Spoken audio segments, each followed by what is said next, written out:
bapak-bapak narasumber yang telah secara detail, objektif, dan secara edukatif ya.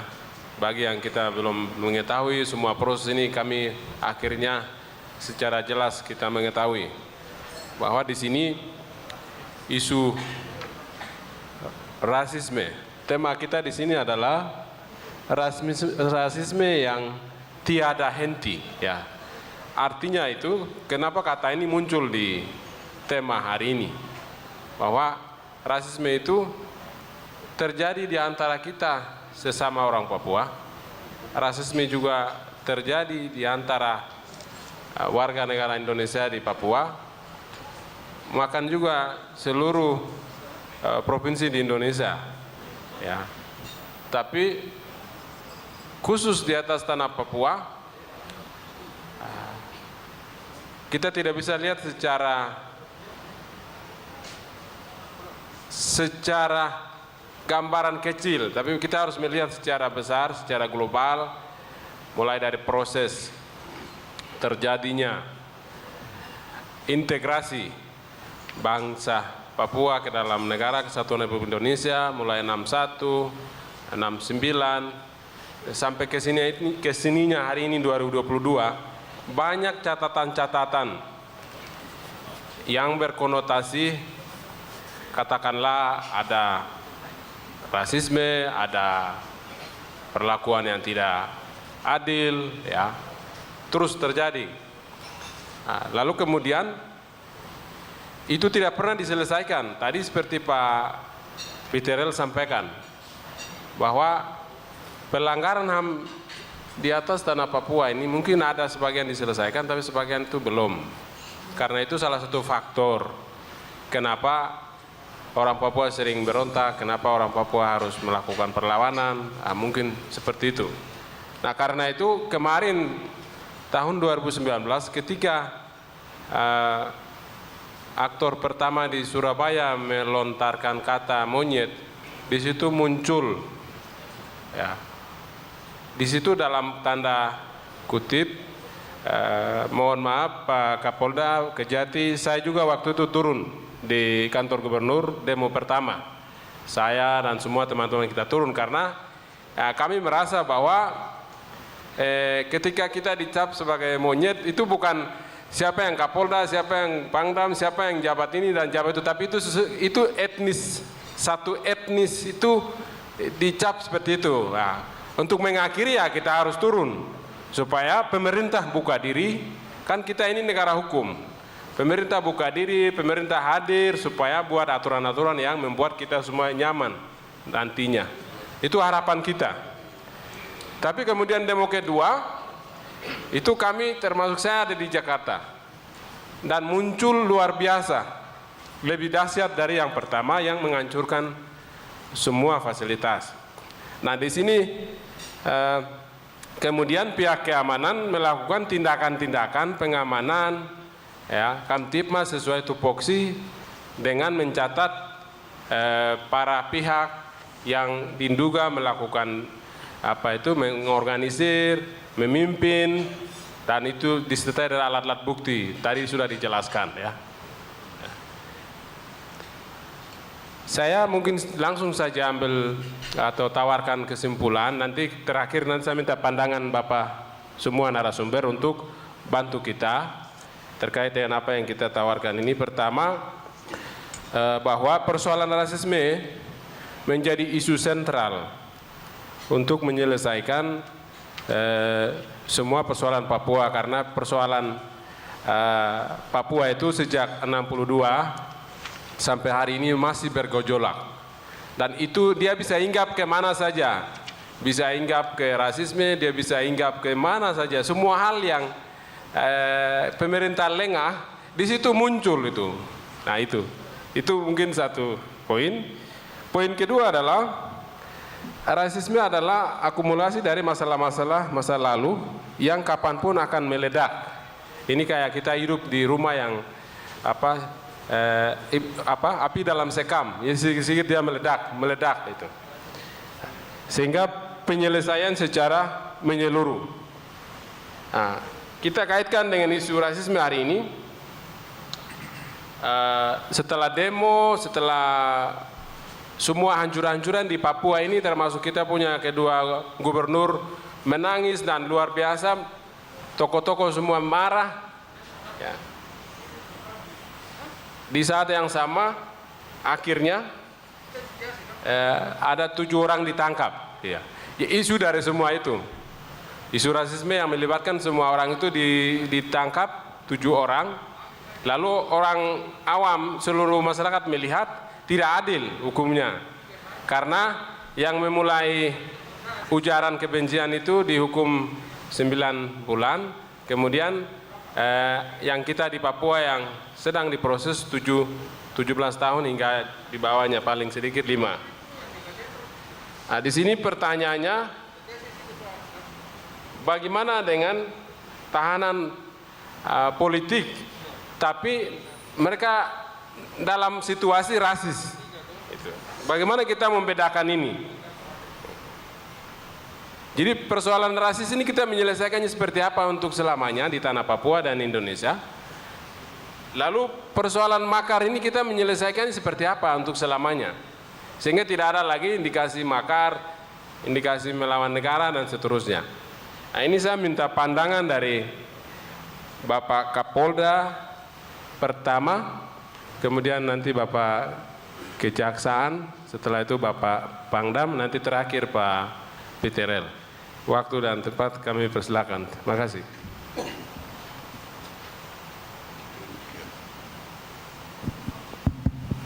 Ya, baik. Terima kasih. Saudara moderator, Adesam Tabuni. Terkait dengan kesimpulan, untuk pertama, persoalan rasisme menjadi isu sentral Papua, ya saya pikir itu memang benar, karena dikaitkan dengan latar belakang sejarah dan lain sebagainya yang sangat peka dengan benturan-benturan kebudayaan, benturan-benturan hukum dan lain sebagainya yang kadang sangat sangat sensitif untuk membicarakan persoalan rasis ini. Jadi ketika kejadian di Malang, kemudian ada aksi, ya semua orang memahami itu. Hanya saja yang jadi persoalan ini kan tadi sudah kita ulas panjang lebar tentang kekerasan-kekerasan masif yang dituangkan lewat emosi dan juga sikap-sikap marah yang sangat berlebihan. Berlebihan dalam arti kalau hanya bakar rumah, bakar kantor, orang juga masih bisa memberikan sedikit toleransi. Tapi ini sudah menganiaya dan membunuh dengan sangat luar biasa terhadap para korban yang sebenarnya adalah mereka tidak berdosa. Sebenarnya mereka itu adalah juga korban kesia-siaan. Dan mereka inilah yang kemudian menjadi sorotan dari sejumlah pihak. Kenapa mereka yang harus dianiaya? Kenapa mereka yang harus dibunuh? Dan lain sebagainya. Nah, itu perlu ada pemikiran seimbang yang harus diangkat berkaitan dengan rasa marah, tetapi juga ada korban lain. Korban-korban terutama yang kita kategori tadi tidak bersalah, tidak berdosa. Maksud saya, kalau memang misalkan pada saat persoalan rasis itu kemudian ada, atau maksud saya akibat daripada rasis itu, dugaan rasis yang dibuat oleh kita semua di sini, marah yang sangat luar biasa. Kemudian di sini juga misalkan ada kelompok masyarakat yang berhadap-hadapan, marah juga karena ulah daripada sejumlah oknum masyarakat atau warga kita yang marah ketika ucapan-ucapan yang dianggap melecehkan tadi. Kemudian berhadap-hadapan, konflik terjadi, kemudian serang menyerang, dan kemudian bakar. Itu orang juga bisa melihat ada keseimbangan di situ. Tetapi yang terjadi ini orang-orang yang umumnya tidak tahu menahu dengan permasalahan itu, tapi kemudian digeneralisir sebagai bagian daripada ketidakadilan yang kemudian mereka menjadi korban kesia-siaan. Di sini sebenarnya permasalahannya itu. Jadi memang ini memerlukan sebuah upaya bersama oleh semua pihak untuk bagaimana mendudukan permasalahan dengan baik. Kami di kepolisian prinsipnya itu selalu memulai sebuah penanganan perkara itu dari pelaporan korban yang biasanya menjadi perhatian kami untuk memulai menangani sebuah permasalahan. Ini sedikit ulasan saja, ulasan untuk menjelaskan tentang persoalan rasisme yang kakak setuju prinsipnya menjadi isu sentral, setuju, tetapi artinya yang ulasan di situ. Kenapa kita harus menangani ini dengan membuktikan perbuatan-perbuatan melawan hukum yang dilakukan oleh para pihak, itu karena tadi ada korban itu. Ada korban. Mungkin kalau hanya itu tidak ada korban jiwa, itu lain persoalan. Apalagi hanya misalkan kantor milik negara itu masih bisa segera dirombak dan kemudian dibangun kembali. Itu pemerintah juga memaklumi. Tetapi yang terjadi adalah kerusakan itu pada manusianya. Nah itu kira-kira ya. Jadi itu yang pertama. Kemudian tadi ada hubungannya dengan yang poin B. Rasisme adalah akumulasi dari masa lalu yang sewaktu-waktu bisa meledak. Prinsipnya itu sama dengan yang tadi, ya.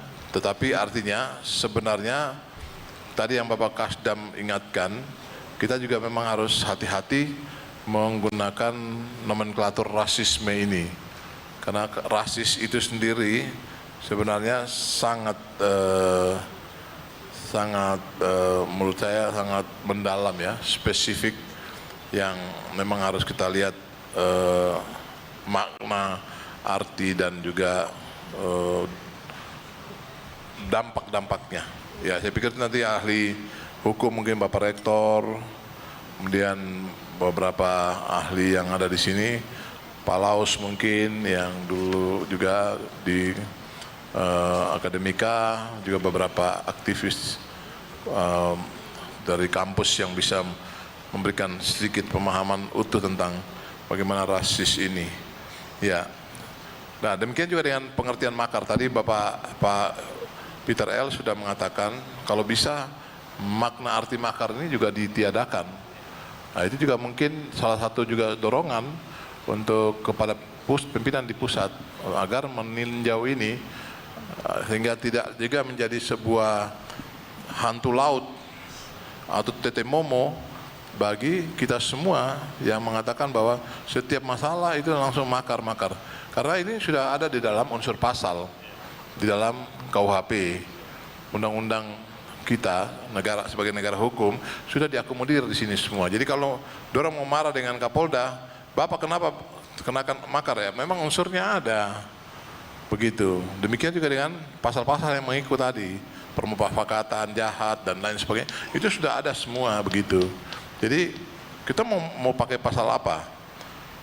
Mau pakai lambang palungku kan tidak mungkin, kan begitu istilahnya ya, guyon ya, kan tidak mungkin. Kita harus pakai unsur ini, iya toh? Ya, jadi mohon juga dengan sangat ya, catatan saya bisa mengerti peran kami itu, ya sedikit saja, tidak usah banyak, tapi sedikit saja, karena kami ini aparat yang ditugaskan untuk itu, ya. Kecuali kami ini aparat yang tugasnya hanya untuk suruh berdiri tegak lurus, ikat dengan tiang listrik di situ, kemudian tidak boleh bikin apa-apa, boleh juga kalau begitu. Kita tidak akan bikin apa-apa. Tapi selama kewenangan diberikan, tupoksi, tugas pokok fungsi peran wewenang diberikan pada kepolisian negara sebagai alat negara penegak hukum bersama dengan teman-teman kejaksaan, pengadilan, sampai dengan lembaga pemasyarakatan rakyat yang dikenal dengan criminal justice system itu, kita akan tetap melakukan proses bagaimana yang kita harus lakukan begitu. Jangan sampai nanti sudah badan besar, ya toh, jadi Kapolda lagi, baru nanti pimpinan bilang kau tidur tok kerjamu. Kan tak mungkin kayak begitu. Iya lah, kira-kira. Jadi itu dua hal itu menyatu, prinsipnya silakan ya. Kemudian tadi yang Pak Kapolda izin, jadi coba biar kita jelas bagaimana dengan tahanan rasisme di Kalimantan dari perspektif Bapak. Kan ada dua. Saat itu tadi Pak Butirel katakan bahwa ya, mereka itu masuk karena memang ada massa yang luar biasa tidak bisa dikendalikan dalam konsep orang Papua melihat posisi mereka selama ini dalam negara ini. Kemudian Bapak tadi jelaskan mereka dari sisi penegak hukum. Ini bagaimana Bapak melihatnya? Apakah para 7 tahanan yang ada di Kalimantan itu pandangan Bapak seperti apa? Dari perspektif hukum dari Pak Peter dengan apa yang Bapak sedang kerjakan, terutama penegakan hukum di tanah Papua. Kemudian yang kedua, persoalan rasis ini untuk long term-nya kita harus seperti apa? Sebagai orang yang bertanggung jawab keamanan di tanah Papua, provinsi Papua, Bapak melihat seperti apa? Ketiga, persoalan makar ini kita harus seperti apa long term-nya? Jadi jangan mengambat tadi seperti adik mahasiswa tadi bilang, kita mau demo kah, kita mau buat berpendapat di muka umum kah, semua dicap seakan-akan ke situ. Mungkin itu dulu Pak Jenderal 3 itu. Iya, jadi artinya bahwa terkait dengan unsur tadi, memang makar itu kan perbuatan,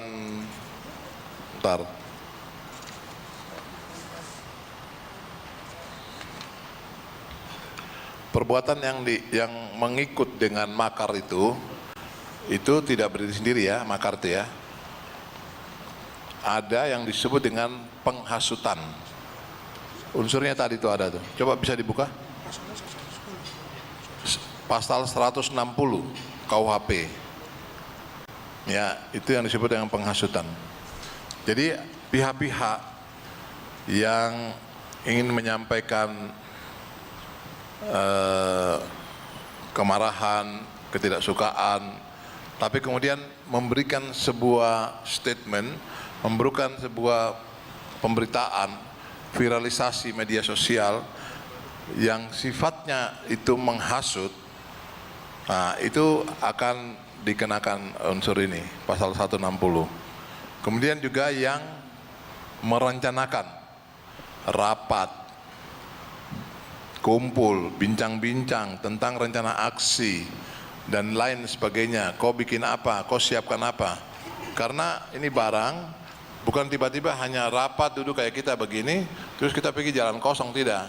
Itu sudah ada yang siapkan katapel, sudah ada yang siapkan ini dan lain sebagainya. Siapa yang tugas menyiapkan kendaraan, itu semua sudah dirapatkan.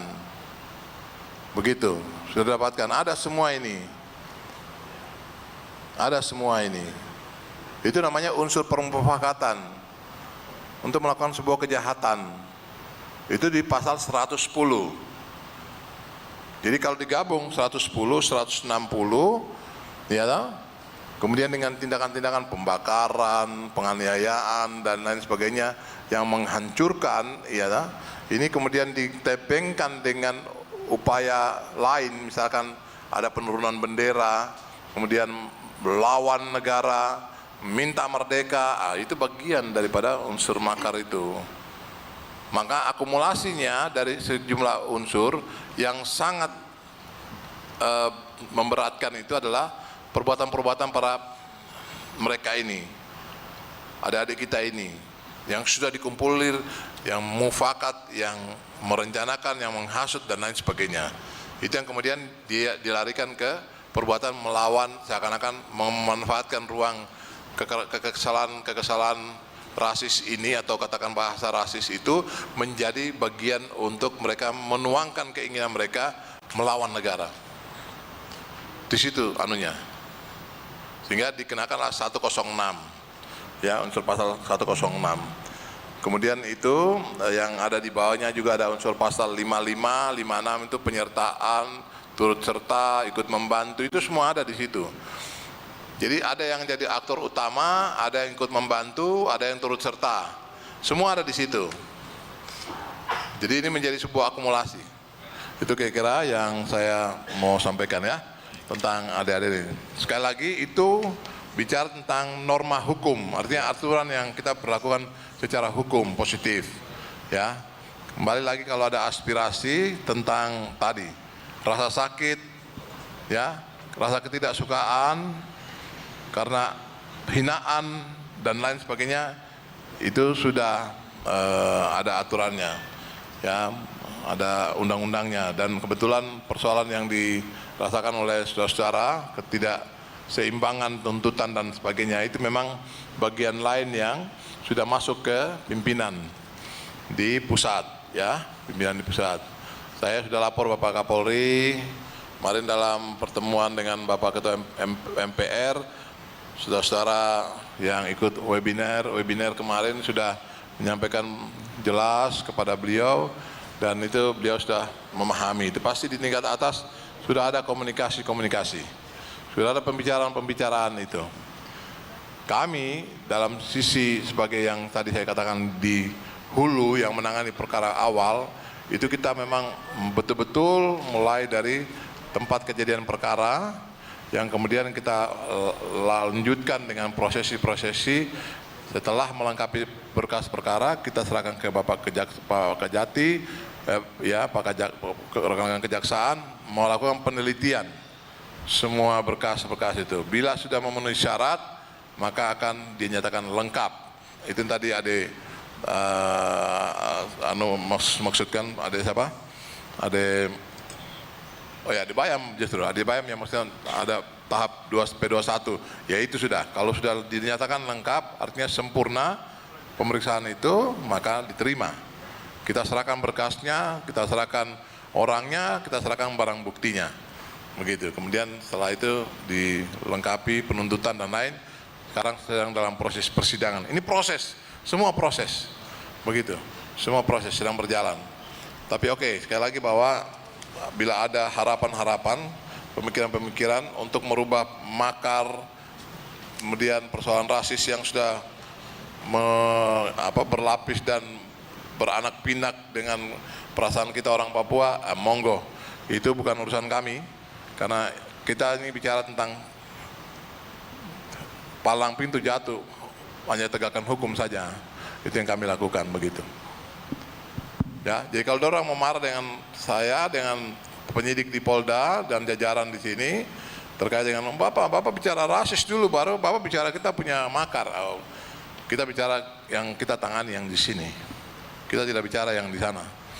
Di sana itu nanti artinya lewat penasihat hukum, lewat pemerintah, lewat para pihak, itu bisa disalurkan untuk menyampaikan permasalahannya ini. Semua prinsipnya terbuka. Ada jalurnya, ada sarananya. Itu prinsip sekarang.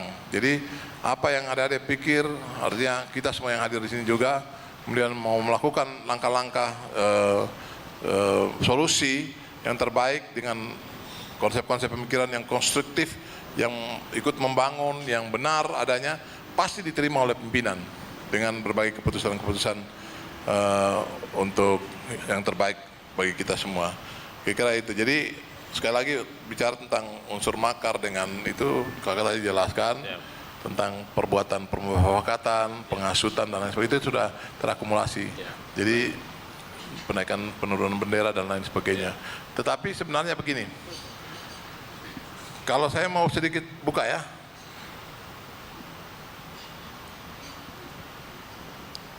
ada Dr. Tabuni itu, minta maaf ya, dia itu pendiri KNPB. Tapi dia juga AMP, Aliansi Mahasiswa Papua, yang sebelum menjadi aliansi, mereka ini adalah kamrat yang dilatih di Jogja oleh satu organisasi. Biar paham nih.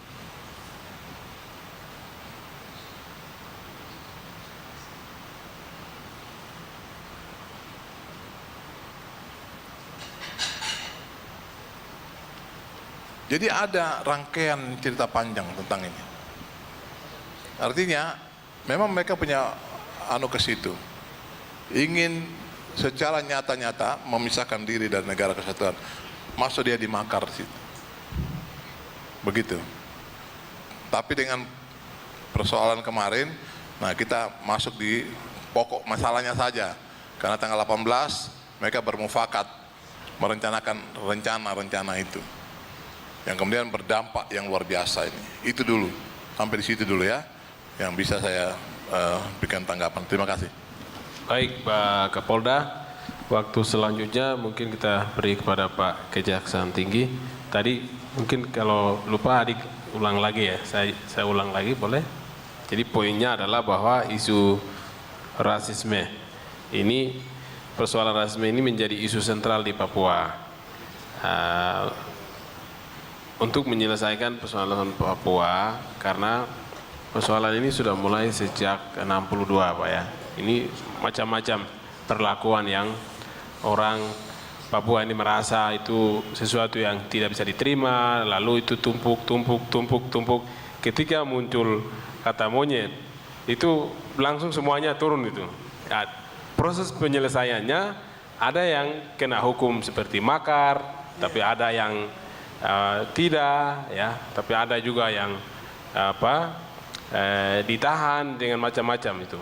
Nah ini bagaimana Bapak melihat kita selesaikan secara menyeluruh kaitannya dengan 7 tahanan di Kalimantan, karena tadi seperti yang awal kami sampaikan bahwa Pak Peter L menyampaikan pandangan hukum bahwa itu adalah akumulasi dari sebuah proses yang sudah sedang terjadi di tanah Papua.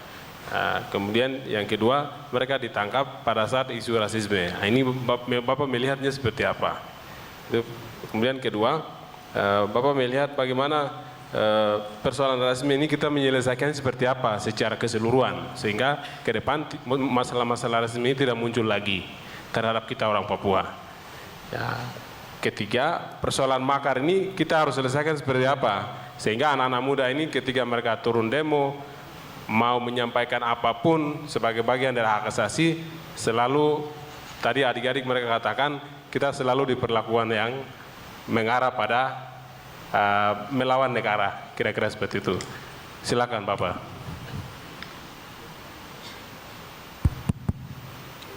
Terima kasih waktu yang diberikan kepada saya. Sebelum saya menjawab ini, tadi ada sebenarnya yang mau saya sampaikan berkaitan dengan tuntutan tadi itu, tuntutan para terdakwa di Kalimantan. Pada saat SPDP kita terima di kejaksaan dengan pasal yang disangkakan oleh rekan-rekan di penyidik,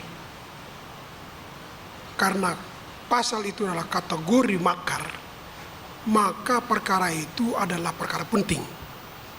Itu SP di kejaksaan. Maka perkara itu adalah di kategori perkara penting.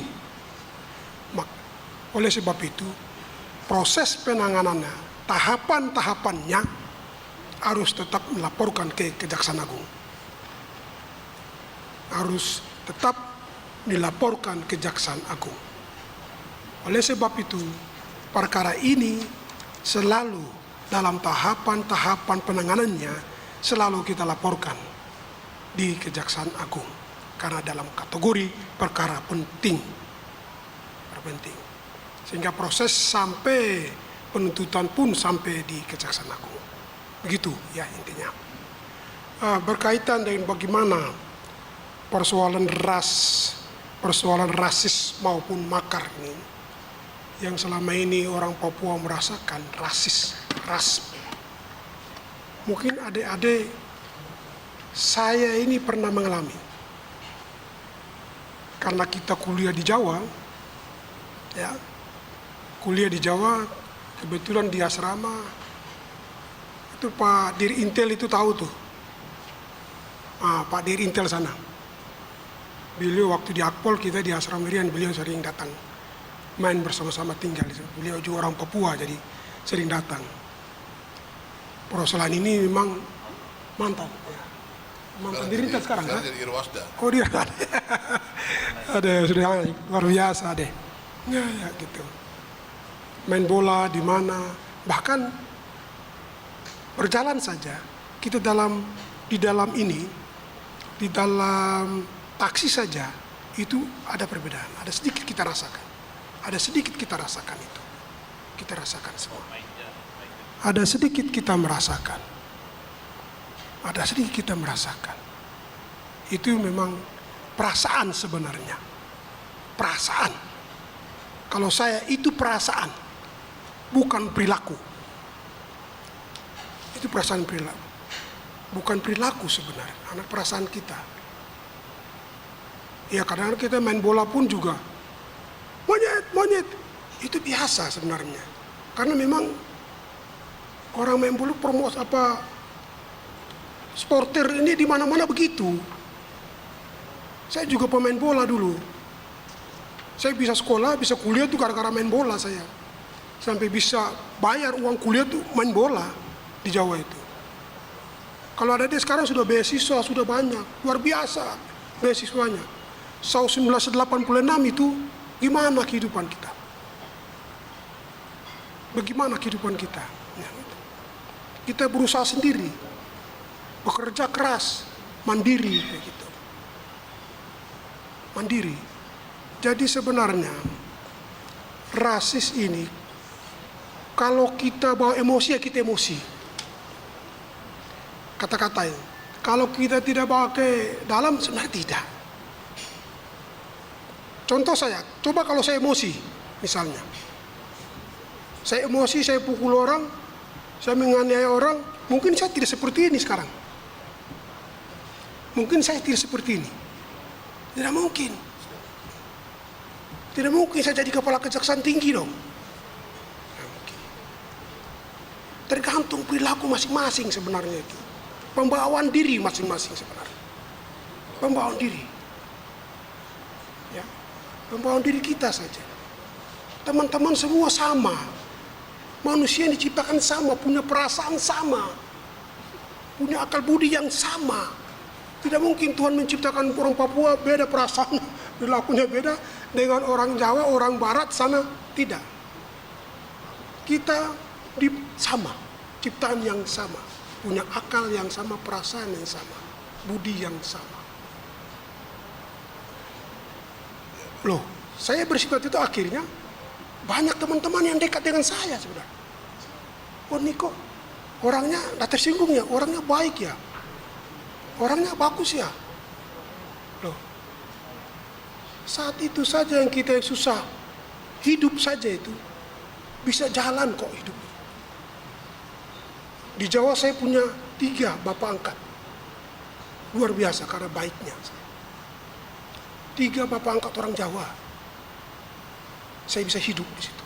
Karena pembawaan kita. Perilaku kita sebenarnya. Perilaku kita. Kalau kita baik, kita dekat, kita tidak emosi, jauh diri dari perasaan prasangka dan lain, saya kira tidak mungkin. Karena apa? Sebenarnya kita ini ada sesuatu yang sebenarnya kita lupa. Akar masalahnya yang kita lupa.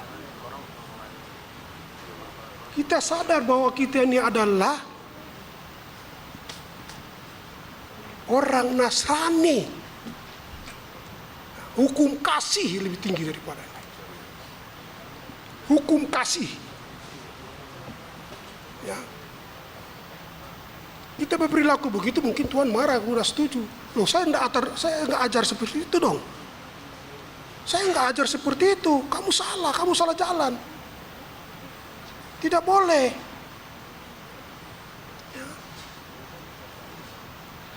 Menempel yang kaki kananmu, ya berikanlah kaki kirimu.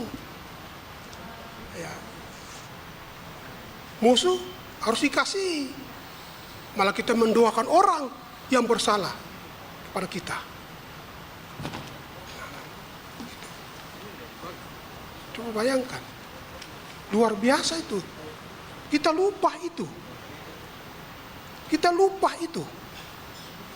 Kita tidak banyak berdoa. Kita selalu menggunakan emosi. Setan yang masuk ke dalam diri kita. Sebenarnya. Setan yang masuk. Itu emosi kita. Kita lupa itu sebenarnya. Jadi sebenarnya tinggal perilaku. Rasisme ini di negara ini tidak diakui. Tidak ada kita di perbedaan. Di negara ini tidak ada. Bhinneka Tunggal Ika itu tadi. Bhinneka Tunggal Ika tadi. Tidak ada yang lain. Walaupun berbeda, kita tetap satu, sama haknya. Sama. Dasar kita adalah undang dasar dan Pancasila. Pancasila bersatu ketuhanan yang Maha Esa. Itu yang penting, itu paling tinggi. Makanya negara kita tidak ada beda-beda suku, ras, dan lain-lain. Karena kita percaya pada Tuhan yang Maha Kuasa itu. Ya. Itu. Jadi saya kira akar permasalahannya di situ. Tahan diri, tidak emosi, tidak ikut terprovokasi, tidak ikut-ikutan, ya, tidak ikut-ikutan. Sedangkan makar itu undang-undang sudah jelas. Undang-undang sudah jelas itu, dalam KUHP sudah jelas. Kita usul untuk merubah, ya prosesnya lama, tidak gampang itu prosesnya itu. Proses lama itu, tidak gampang. Karena merubah undang-undang itu tidak gampang. Apalagi tercantum dalam KUHP. Ya. Apalagi tercantum dalam KUHP. Ya. Ini penting, ya. Jadi tidak gampang kita merubah makar itu, undang-undang makar, tidak gampang. Oleh sebab itu, adik-adik jangan masih berpikir mungkin hati-hati. Tapi anak-anak muda kita yang gampang terprovokasi, ya, emosi, tidak tahan diri, terpengaruh, dan lain-lain. Jadi hati-hati. Sabar, lihat-lihat. Tanya dulu, berkomunikasi dengan orang tua-tua. Orang tua-tua, tanya, pimpinan-pimpinan, ditanya. Sebelum Anda melangkah. Melakukan perbuatan, tanya dulu, berpikir dulu. Berpikir, gunakan hati. Ya, gunakan hatimu. Baru bersikap. Maka hidup yang paling penting dalam hidup, ada moto yang saya biasanya gunakan. Pertama, kita takut akan Tuhan. Kedua, bekerja menggunakan hati. Ketiga, mencintai sama manusia. Kalau Anda sudah lakukan, saya kira tidak mungkin Anda juga tervokasi mengikut-ikutan sehingga Anda terjerobos dalam masalah ini hingga Anda bisa berurusan dengan penegak hukum, akhirnya masa depan terbengkalai. Saya kira itu. Terima kasih Pak Kejaksaan Tinggi Provinsi Papua yang luar biasa. Aplaus untuk Bapak. Ketiga mungkin Pak Bangdam, Pak Kasdam menanggapi dulu.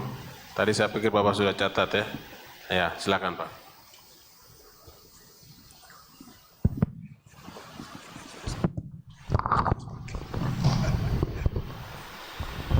Terima kasih moderator. Mungkin singkat saja dari saya. Jadi saya rasa setelah reformasi ini Indonesia, apalagi di bawah kepemimpinan Presiden Jokowi, sudah jauh kita mereformasi diri dan kita sudah berada dalam alam demokrasi di mana kesetaraan hak setiap warga negaranya ini dijamin oleh negara. Dalam dunia alam demokrasi, kebebasan untuk menyatakan pendapat, ya, menyatakan aspirasi kita, ya, baik melalui jalur yang ada maupun dengan unjuk rasa sekalipun, ini sudah diatur oleh undang-undang, ya. Koridornya sudah ada, jadi kita memang sangat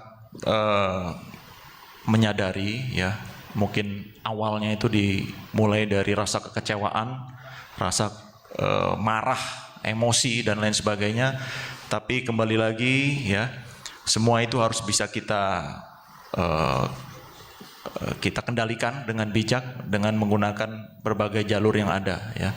Disinilah peran seluruh unsur masyarakat yang ada di Papua maupun di wilayah luar Papua ya, tokoh adat, tokoh agama, akademisi ya, adik-adik sekalian ini memegang peranan yang sangat penting ya untuk mengaspirasikan segala permasalahan yang ada di masyarakat Papua, tapi ya harus dalam koridor yang sudah digariskan ya. Seperti tadi disampaikan oleh Bapak Kajati ya, bahwa hukum ya sudah jelas apa yang menjadi indikator-indikator untuk makar dan lain sebagainya, ini yang tidak boleh kita langgar. Ya, jadi mungkin itu Bapak Moderator tambahan dari kami. Terima kasih. Tepuk tangan untuk Bapak Kasdam, luar biasa. Terakhir Pak Dr. Peterel, silakan. Ya, terima kasih Pak Moderator, Bapak Ibu. Beberapa catatan penting dari saya. Yang pertama itu bahwa apakah hari ini kita semua yang ada di sini maupun yang mengikuti lewat media, kita sepakat bahwa tanah Papua harus sebagai zona bebas rasisme. Itu yang penting. Kita sepakat. Sepakat. Zona bebas rasisme. Nanti saya jelaskan. Dalam hal apa saja? Yang pertama dalam hal ideologi. Harus bebas rasisme dalam hal ideologi. Ideologinya misalnya begini. Minta maaf ya Pak Bola dan Pak Nasrullah. Ada ini pengalaman saya sebagai kasus hukum mengenai kasus makar. Ada yang cuma bilang M, yang saya kenal pasal makar. Padahal ini aspirasi, tidak bisa mengaliri aspirasi secara hukum. Aspirasi itu kan jamak, tidak bisa abstrak, tidak bisa diambil. Apakah ketika seseorang bilang bahwa M, hari itu Papua M, nah ini juga masalah.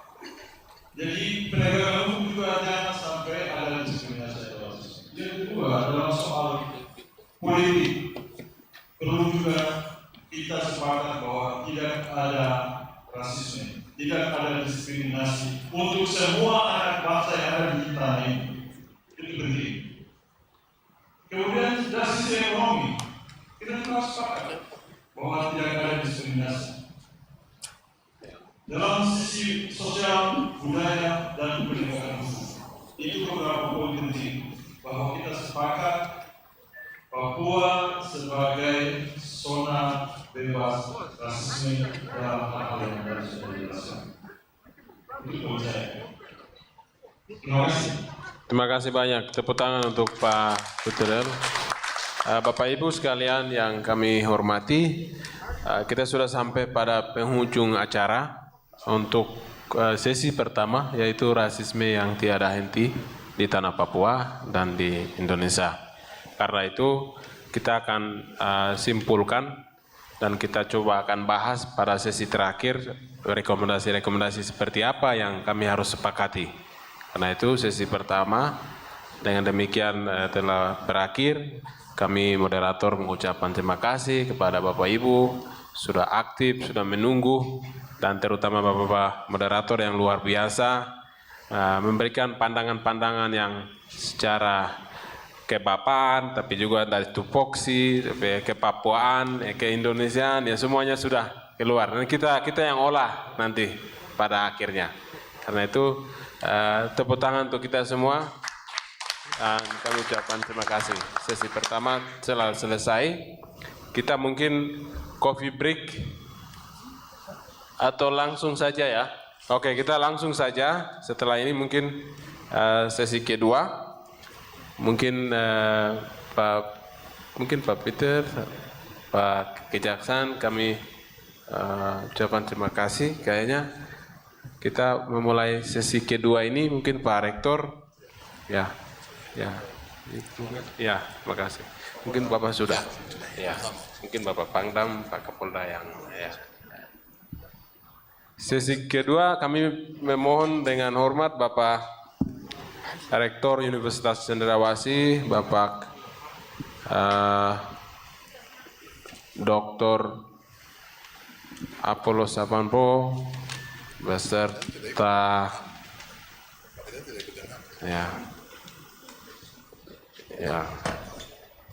ya siap. Iya, siap. Ya, silakan Bapak.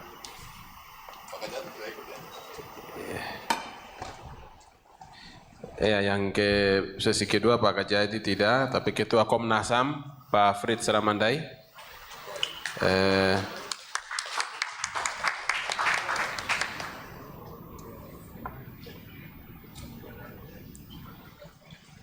Pak Elsam, Direktur Elsam, atau yang diwakili, kayaknya tadi ada yang diwakilkan tapi belum, oke, ada keluar ya. Ya, pimpinan gereja Pak Dr. James Wambrau.